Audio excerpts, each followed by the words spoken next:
Yes, I think we already are there. I think that in some respect the internet already is merging the real world and virtual world.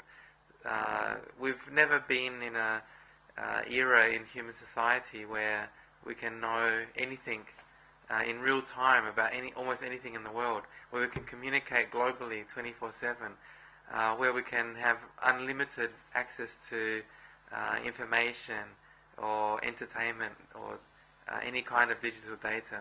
So if you think about children, maybe 100 years ago when they see an elephant at the zoo, it's very exciting. But I think now children not very excited when they go to the zoo because they've already seen it maybe 1,000 times on the Discovery Channel or internet. So already communication has been changed. We're now living in a kind of virtual world. And in the future this will just increase.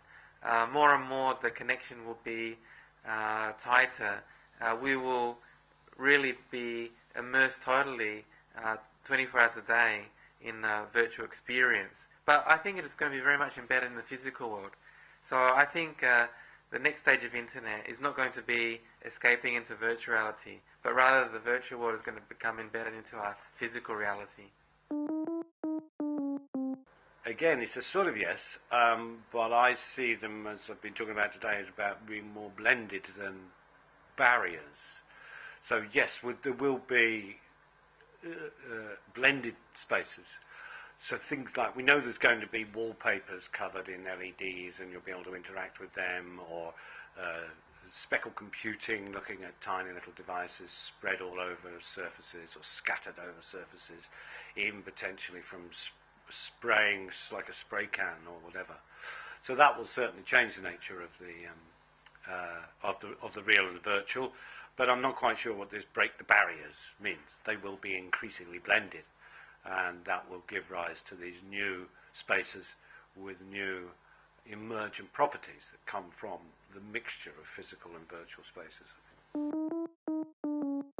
The two worlds, the real world, the virtual world, they're merging together, so it's getting harder and harder to see where the border is. So we have all these virtual reality environments. We have a long tradition of computing in the virtual environment. We have augmented reality. All the things are merging together. We have systems, technical systems that allows us to project information directly into the eyes, directly, maybe also into the brain. So there's some discrepancy in describing very real, very virtual, and with all these social connections in the virtual world. Also our behavior gets somehow virtual, so barriers are no longer existent. It is all one big thing, merging all these virtual reality environments together, and the human is part of this conglomerate of information flowing in these two different domains. But in the near future, this is all can be described as one big model, one big runtime environment, maybe. I think those barriers do not need to be broken by us. They are already disappearing.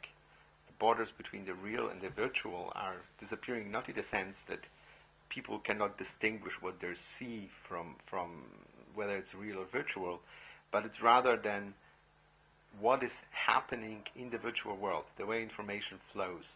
Virtual game rooms more and more get connected to what is happening in the real world and influence it. So that while you can say this is virtual and this is real, the cause-effect relationships are not separable anymore.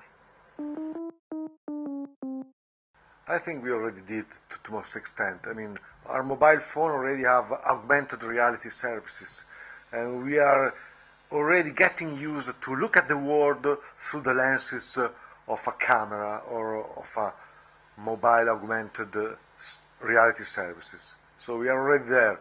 Things will improve, of course, but we have already broken these barriers.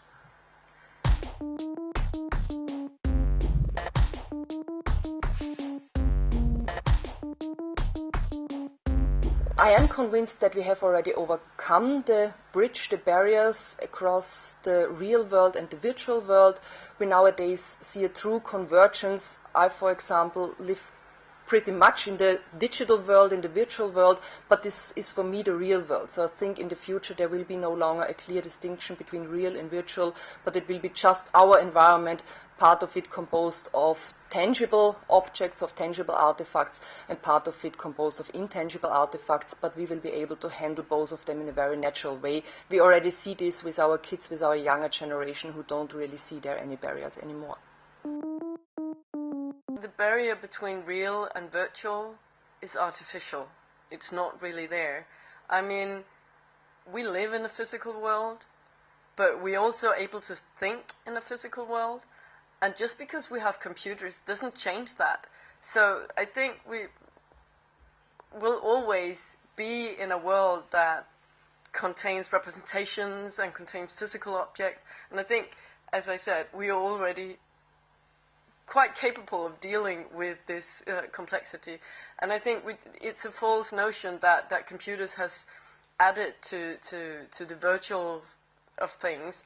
It's perhaps expanded it a bit. So in that sense, it has added, but it's not a completely new thing. It's what we've already seen. Actually, what we perceive as real is basically the way our sensory systems are getting in contact with external stimuli. So as long as we learn to provide such a stimulus that is perceived in that way, we can really perceive this as real. Also, want to clarify that it doesn't mean that we can only, or we should only, try to mimic the reality as we perceive it right now, but in the way we can use technology to provide stimulus directly into our peripheral nervous systems, for instance, or to our senses. We can integrate that information into the sensory input that we normally sense and merge it and blend it and make a reality which is fused between the real stimuli and the one we are, say, artificially, to put it in a certain way, producing and delivering to the people. That's a challenge. If I could answer that, I would be the guru in the field. I think it comes closer and closer, but I don't think that we can really stop distinguishing between the real world and the pervasive world, the computer world. The question in my interpretation should rather be, should we? Because I'm not sure it would be beneficial to users to make the barriers between real and virtual worlds invisible. I think the real world will always stand on its own and will just be augmented or enhanced by the virtual world. They will integrate, but I'm not sure it would be desirable to actually make the barriers invisible. I think for users it would still be better to have a clear separation of those two worlds.